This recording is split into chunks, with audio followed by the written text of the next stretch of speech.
دیکھیے وہ جو لوگ یہ کہتے ہیں ہر کام میں کہ اللہ کا کرم ہوا میں کامیاب ہو گیا، ہمیں اپریشیٹ ان لوگوں کو کرنا چاہیے کہ ان میں انکساری ہے. کامیابی نے ان کے دماغ کو ساتھ میں آسمان پر نہیں پہنچایا، اور ان کے ذہن میں یہ نہیں ہے کہ جو کچھ میرے پاس ہے وہ میں نے اپنی محنت سے پیدا کیا ہے. وہ یہ سمجھتے ہیں کہ جو کچھ مجھے عطا ہوا ہے وہ من جانب رب ہے، تو رب تعالیٰ نے کرم کر دیا، میں کامیاب ہو گیا.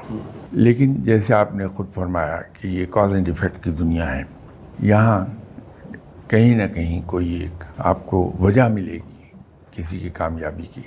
تو ایسے جو کامیاب لوگ میری نظر سے گزرے ہیں، وہ اس کے پیچھے دو چیزیں بیک وقت میں نے دیکھی ہیں، چاہے وہ ظاہر ہوئی ہو یا نہ ہوئی ہو.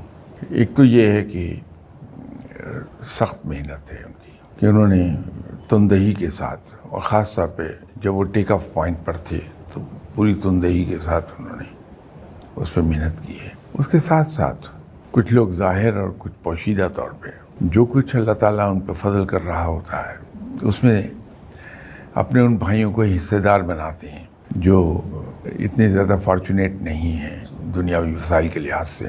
تو رب تعالیٰ انہیں 10 گنا کر کے اور دیتا چلا جاتا.